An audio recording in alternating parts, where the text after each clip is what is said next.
Welcome to the All Ambient podcast, where we dig into the creative process, hear untold stories, and explore the brilliant minds behind some of the finest ambient music out there. I'm your host, Mike Graff. I'm excited to be in this together with you. Let's get going.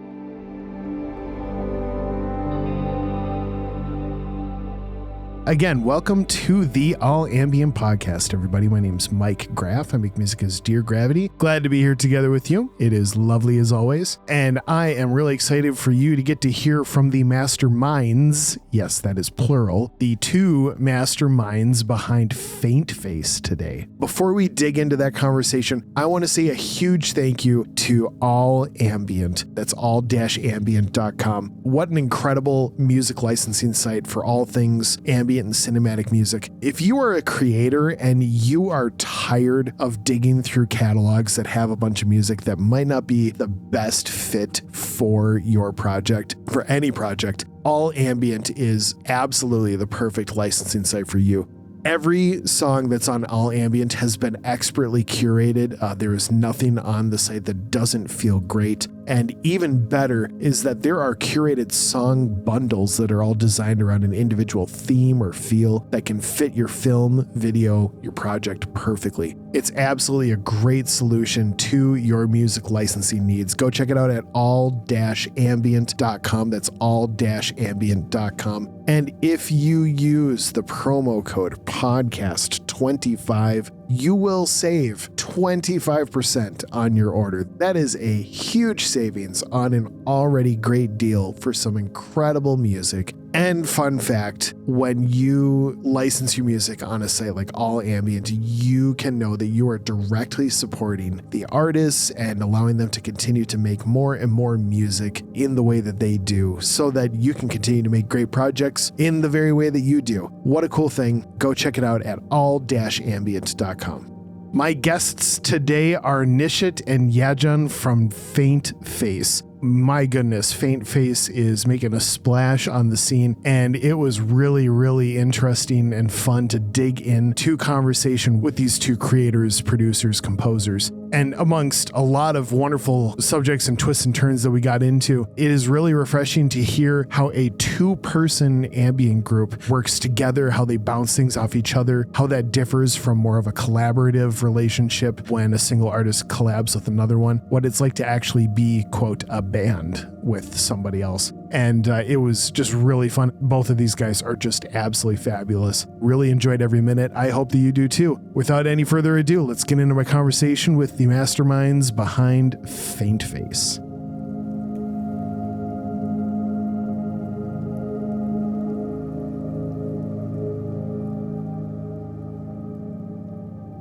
Well, friends, today is a special day, not only because of the amazing music that this particular artist makes, but also because this is the first time that we have had two people on for a one-on-one interview in the All Ambient space. I get the pleasure today of talking with Nishit and Yajan from faintface. I am so excited to be talking to the masterminds behind faintface today. Guys, welcome to the All Ambient podcast. Glad to be here. Well, the pleasure goes both ways. Really, really excited that we're doing this. And thank you again for making the time. I know that, Nishit, you just moved to Amsterdam, correct? You were a newly minted resident of Amsterdam. Yep. That's incredible. And Yajan, you are in the UK. Did I catch that correctly? What part of the UK are you in? In London, quite close to Central, but it's more like in Zone 3. My goodness. Well, I hear you both are in these just beautifully majestic places, and here I am in the Arctic north of the USA. My goodness, I think I need to come visit you guys, and we'll have some fun. That sounds great. Well, man, I know we've got a lot to talk about. I'm really excited to dig in, but I would love to start. And if you two, because it's both of you, I don't want to miss an individual person's story, but I would love to hear kind of how each of you individually started, how music kind of became a part of your life, and maybe the story of that, but then also how the two of you began making music together. And I know that because you guys met fairly early on, I believe, but I know those stories will kind of merge together at some point. But if you want to take turns, you want to tell it together, whatever you want to do. But I want to hear how Faintface began in the world of music, each of you individually and then together as a group. I'll try to put it in place, and if my memories get a bit blurry, then feel free to stop me, Yajan. So yeah, as part of my individual musical journey, like growing up, I had MIDI keyboards in my house, and I always used to practice some scales and play some songs. But yeah, at that time, I never really thought that I would do music seriously. Yeah. But when I was in university, and I was doing my bachelor's, I resonated a lot with electronic dance music. And I was like, yeah, this is cool. I want to make this. I want to learn how to make this. And that just started it all. And I think Yajan also had similar motivation. And then we met in around 2017 2017. And then we first started with our project called Yogurt Cookie. I don't know if you'll be familiar with it. Yogurt Cookie? Yeah. So man. I thought I loved the band name Faintface, but Yogurt Cookie, I think that just might be one of my favorites of all time. I love that. Yeah, so we wanted like a fun name. We were like, we don't want it to be too serious. We just wanted it to be a ridiculous name.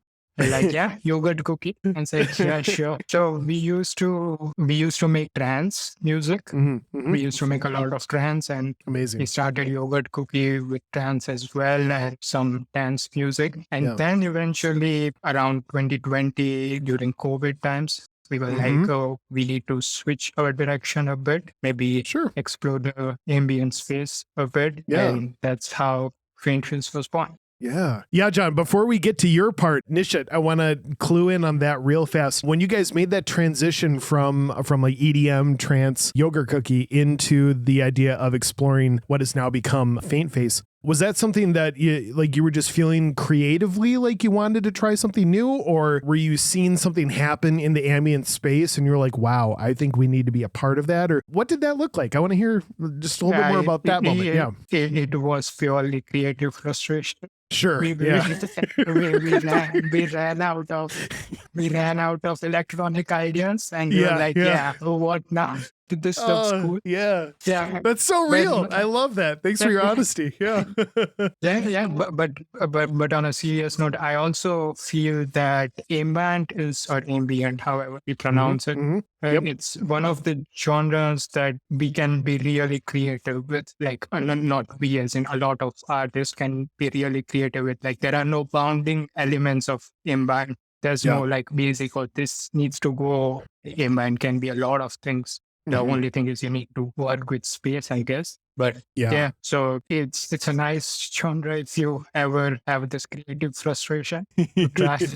I love so much of what you just said. That's so great. Yajan, why don't you tell me a little bit about your side of the journey and how it began and then how you guys merged together. I want to hear a little bit more about how you guys met and just some of the excitement there, and let's hear it. So basically, I never had a music background, and I never, not even in my late teens, I even thought of making music. It was like after I was like 18 or 19 when that was the first time when I found electronic music. And my first instinct was, I only see the name of one person on the title. How can he do the synths, the keyboards, the bass, the drums? How is one person doing everything? I was just completely flabbergasted, like, what is happening here? So I checked everything. I checked Google, like, how is this happening? What are they doing? And I found that you can do all of these things through a software. Yeah. And that's what got me started.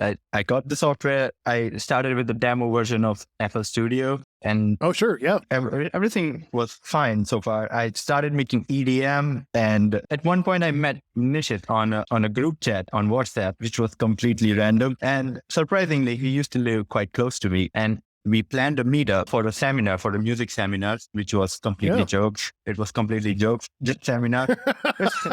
And it is what it is, right? Yeah. And then we walked out of it. We had a couple of we just went out to eat something, and then we started discussing ideas, and that's where everything started to come out more clearly than it was before. We thought to make some things together. Yes, it's true. We started with trance music, but we only released a couple, or I think a single on SoundCloud and never again. After that, we were like, let's try something else. What do we have? Melodic deep house, melodic techno. Okay, we are just going there. And then Nishit came up with the first idea of chromatic contrast. That was the starting of Yogurt Cookie officially. It went quite well, the first song, but slowly the transition was quite clear that we are more atmospheric based compared to the melodic aspect or the drums aspect. And we started, and Nishit started enjoying it quite a lot. And then he introduced me to Olafur Arnolds. And that was something new for me again, because I'm still very new to music. I don't think that I can still do anything new or anything super different. But Nishit introduced him to me and I thought, yes, we can do that. Then I started, then I downloaded Labs Piano, the soft piano, and I was doing the piano thing, then everything. And it was just really nice at the beginning. But then I got into the more technical things like sound designing and everything, which really got me hooked in, which is why I love music production right now, all because of the sound designing aspect. Like there's so much you can do just with a normal synthesizer, or just take a sample and do everything with the effects chain. Like there's so much in that horizon that you can do. So that's what got me hooked with music production.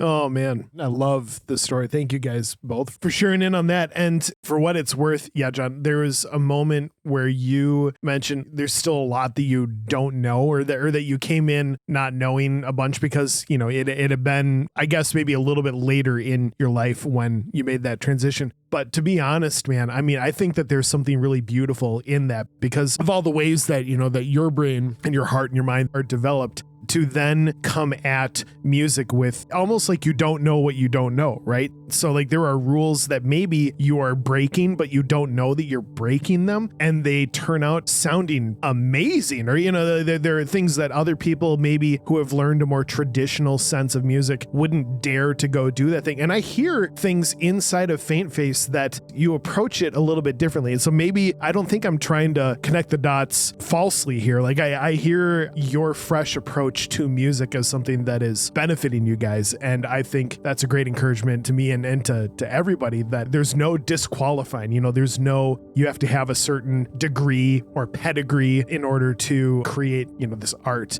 And especially going back to Nishit, what you said about the genre being a little bit looser, or the boundaries are less confining. I think that's, you know, it gives us even more freedom to just play around. And so I love that. What a cool start to the story. And truthfully, I know that you have been making music for a few years now, but my goodness, to hear where you have now arrived in the course of a few short years focused as Faintface, I can't wait to see what's coming up in the future and all the fun things, a new adventure around every corner, right? That is true.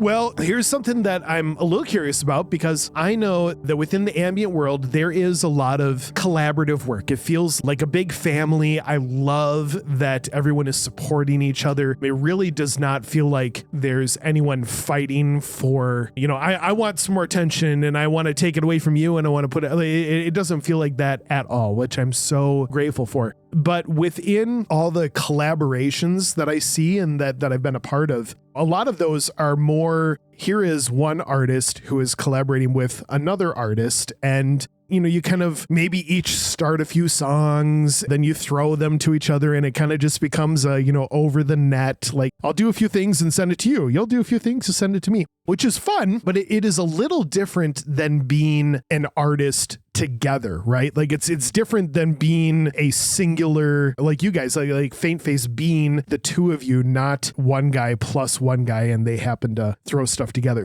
So I would love to hear more about what it is like to be an ambient duo, what your creative process is like. And again, I don't want to impose this on you, but just curious if one person handles a lot of the starting of things and another person handles a lot of the finishing of things, or if you guys just kind of do whatever and maybe all the magic happens spontaneously. I'd just love to hear more about what it is to be an ambient duo and the creative process.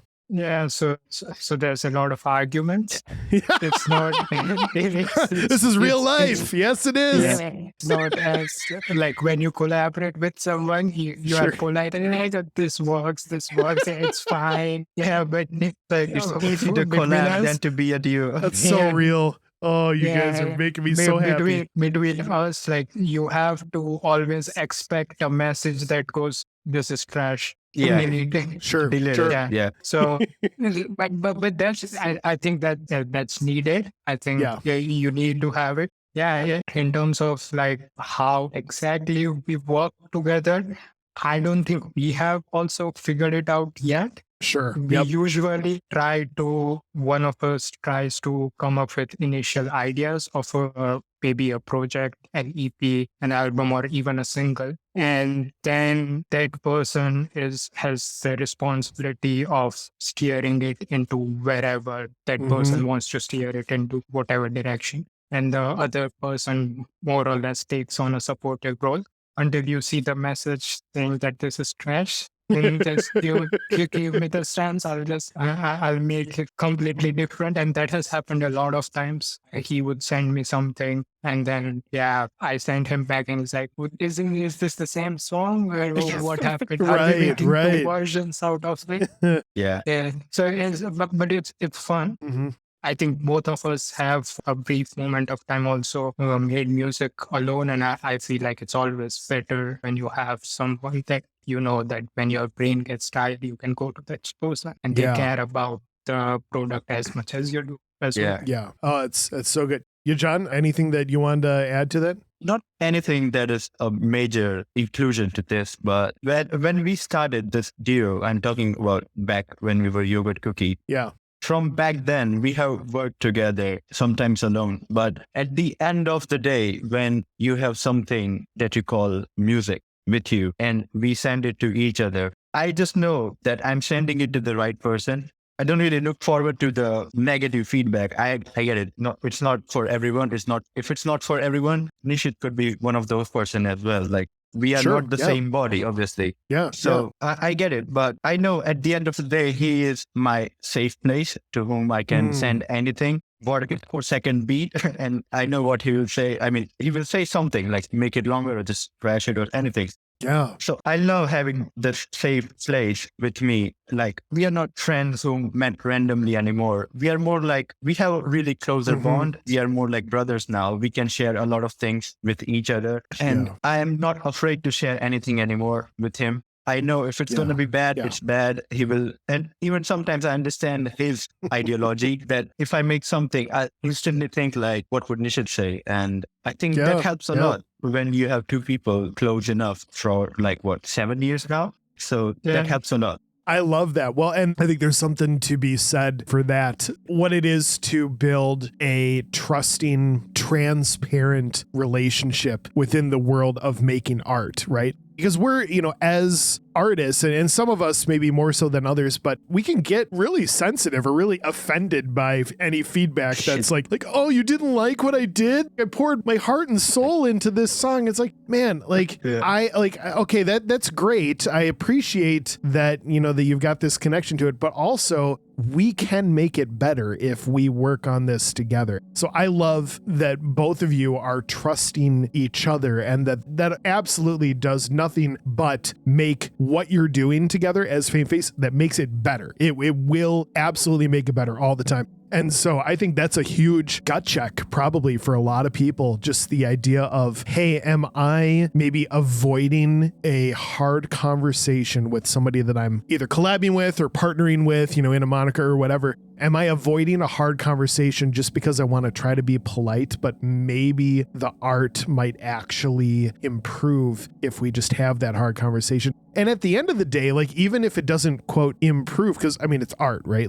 It is what it is. But even if it doesn't improve, it's strengthening your guys' bond as brothers, as friends, as artists together. And that's just going to do nothing but make better stuff. Yeah, like you said, the safe space, the safe place is such a great model for everyone around you. So whether or not you realize how much everyone else around you could learn from that very thing that you guys talked about, that's huge. I absolutely love that. It's really cool.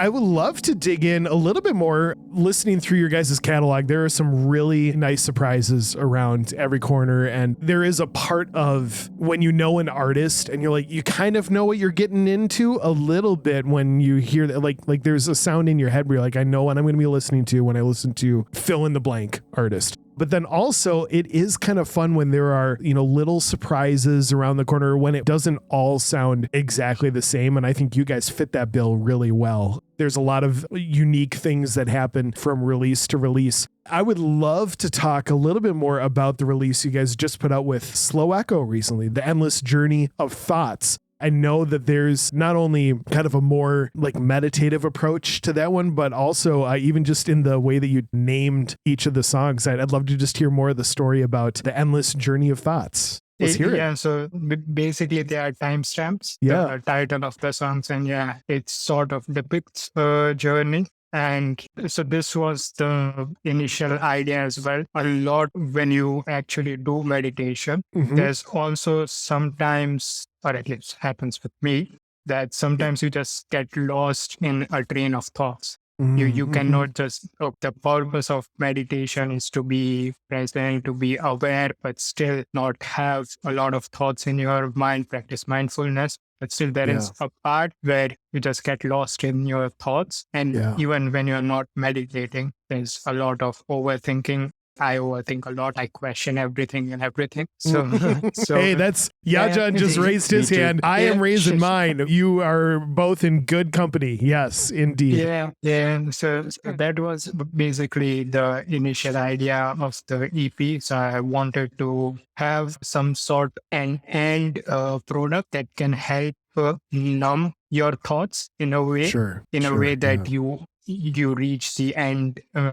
And second of the last track, your thoughts should be gone, or you should have been done with your overthinking process. Yeah. That was kind of an abstract idea, I guess. Yeah. And it turned out so beautiful. I think numbing is maybe a word that a lot of folks would find as a negative word. Like, I just got to numb this out. But really, I think it is a great word to use to describe what you guys are doing, because just to be able to kind of get your heart, your spirit, just to that place of receiving whatever's supposed to happen in that moment. That's a big deal. And what a great, who better to be creating this music that's ambient, that is doing that, than a whole bunch of people who are overthinkers and need to be able to find a way to reset, right? Like, I think that probably bodes very well for both of you, that faintface, first and foremost, is something that blesses you guys, right? That it is something that you're like, to be the first one to experience that numbing, if you will, to be the first one to experience that peace through your music, and then to be able to share that with everyone else who wants that too. That's such a great thing. Because then it's not about like, oh, I made this really cool sound and off it goes. But like, you know that if you've done a thing, like you're just that breath of like, oh, this feels really good. This feels really right. I love that. Yep. I think that's a great thing. Yeah. But I think also there's the other side of the coin. There's also some issues with this approach as well, because you get tired of things, right? You always want something new. It's human nature getting bored, and we want to do something. And we are also at that intersection point right now. And it feels like we sort of want to change what we want to do with faintface as well. Yeah. In a bit of more maybe compositional direction. Basically, we are a bit too tired of trying to do something new every time. We just want a more stable approach now. Yeah. That's what we are tired of. Yeah. But we also don't know what tomorrow brings. Yeah. So, you never know. We are still in the experimental phase. We are still switching slowly. Yeah. It will take some time. I love that though. I mean, the lack of formula is such a beautiful formula, like you are discovering faintface just a couple steps ahead of everyone else getting to discover faintface. And so thank you guys for daring to keep experimenting. And I'm convinced that relentless, maybe frustration isn't the right word, but that relentless, like, we need to turn a corner here. We need to do something else. I know that is going to affect the continued art that you continue to make in a beautiful way. And I know that faintface is going to benefit from it. And man, maybe it's time for Yogurt Cookie to come back to life, or whatever the path of art leads to is a great thing. Yeah.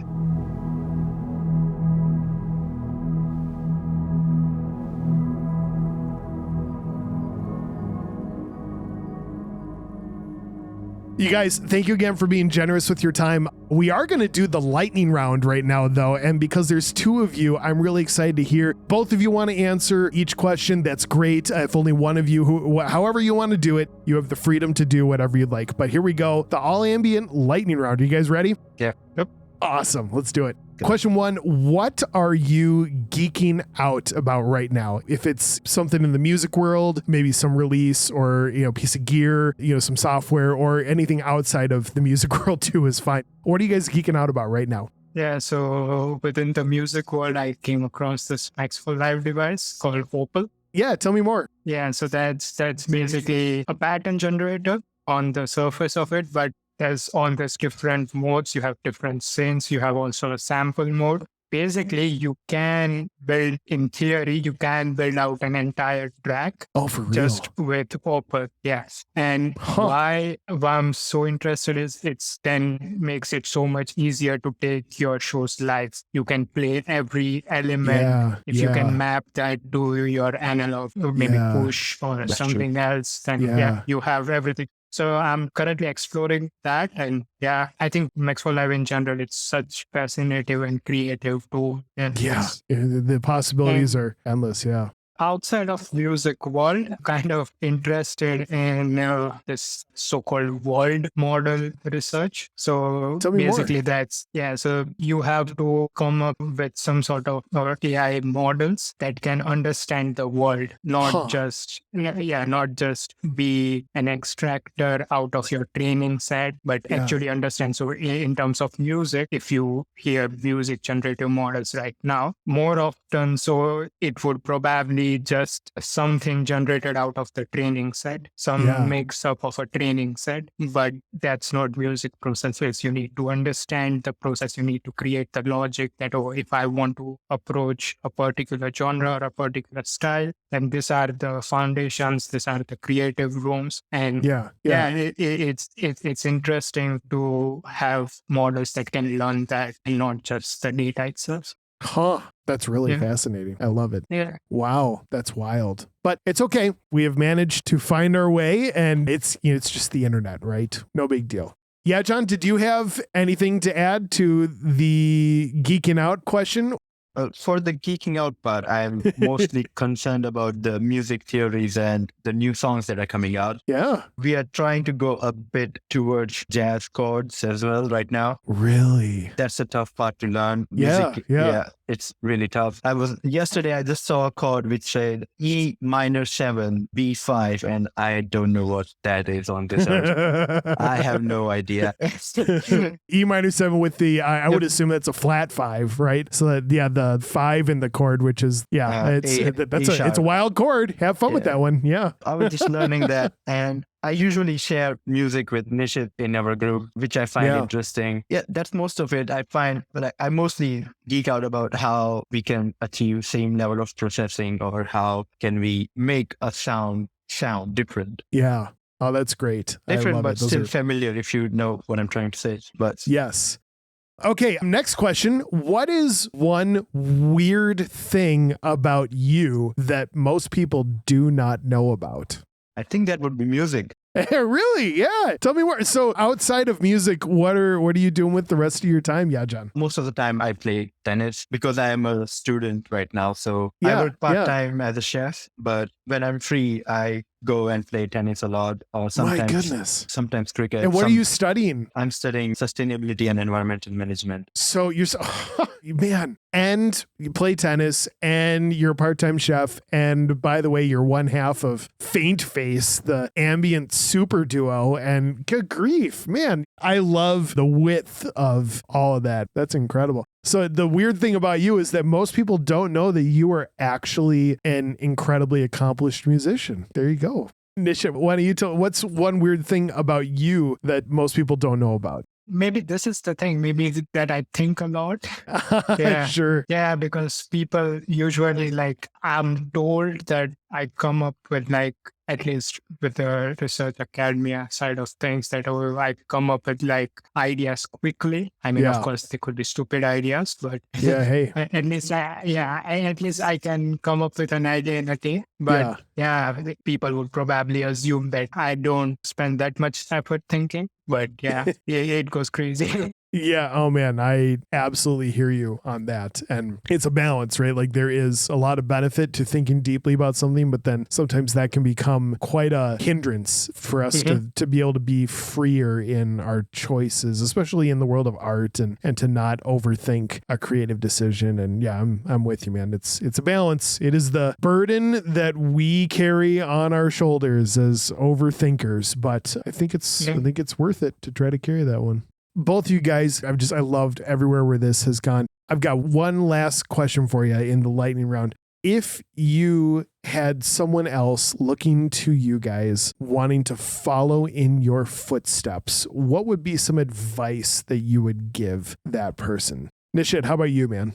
First would be, there's a lot of advices out there. So just find whatever suits you. And second and most important would be screw everything up. Yeah. Tell me more about that. Go on that a little more. That's good. Yeah. So we had a brief period of time with faintface. Also, I think when we were starting out, we were like, okay, the only rule that we will set on ourselves is that we can grow it however much we want. Yeah. So you put like crazy things. For example, one of this, I don't know, creative ideas that we came up with is, what if we just have a simple motif in the beginning, played over simple sounds, put a lot of effects on it that repitches the sound in some way, and then just stretch it out, and then you probably get new motif out of the stretched piece because of this. And it also contributes to the rhythm, because all this repitching, it happens after the main thing plays. All this background effects. So this is like, you have to like just do whatever you want. You just drop in your plugins or go crazy with everything. And you might find something. And you also might not find something. That is true. Yeah. So you have to be disciplined in sort of like, okay, you have to be critical with yourself. If you think that, oh, this is not going anywhere, then just go back to your basic strength and just try to follow the rules of how to approach something. But I genuinely feel that screwing everything, you find there is some beauty in it which cannot be recreated in any other way. You're so right. You can find, we call them happy accidents a lot, or, just the beautiful mistakes that maybe if you weren't crazy enough to try something really weird, you would have never known that thing was going to be a thing. So I love that. That's great perspective.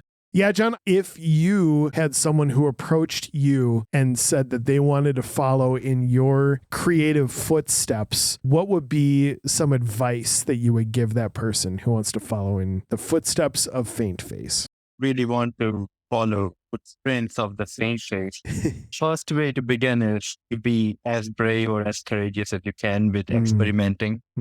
Never be afraid to try with different sounds, or just don't feel afraid when you see super analog or super modular synth and you're like, oh shit, just like read the manual or just go on YouTube. There are a lot of things to learn from.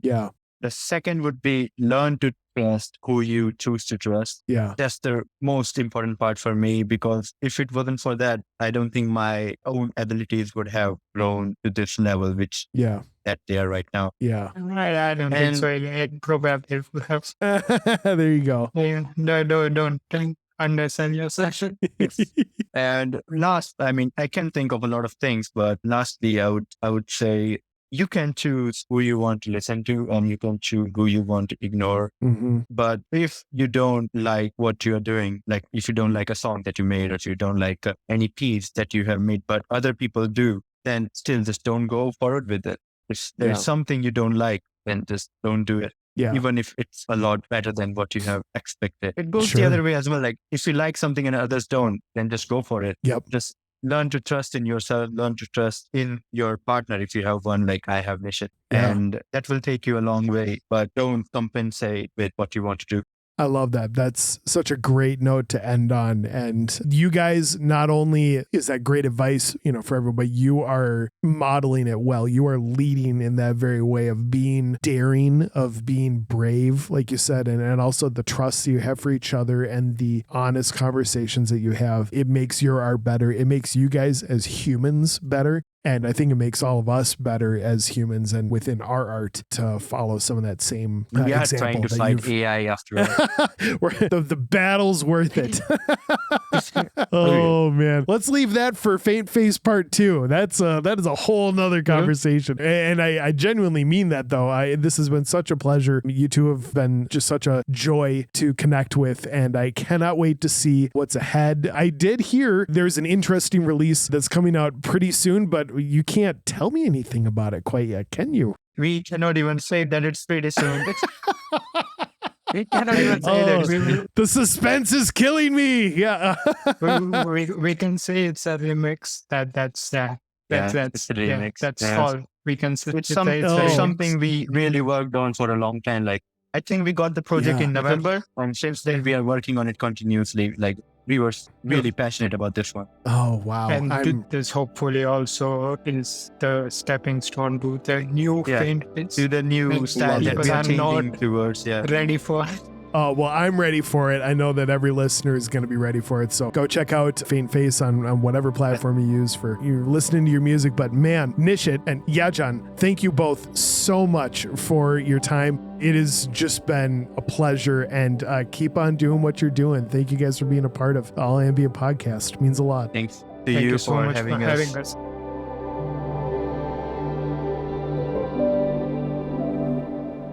Thank you again for listening to the All Ambient podcast. Music throughout today's episode was all from the catalog of Faint Face. And you can find all of this music along with a bunch of other incredible songs, bundles, and other resources from an amazing group of composers and producers at all-ambient.com. And be sure to use the promo code podcast25. That's podcast25. And you'll get 25% off of any product at all-ambient.com. It's a great opportunity to save even more on an incredible resource for your next film, video, or project. Don't wait for another second. Head over to allambient.com and use promo code podcast25. Again, that's podcast25 to get 25% off of your next purchase. Make sure that you subscribe to the podcast so you can catch every conversation we have with all these incredible people who share the same passion. I'm looking forward to the next time. I hope that you are too. Can't wait to see you then. And until then, have an incredible day. Here's hoping that this music and the heart behind it makes your day and life that much better. See you next time.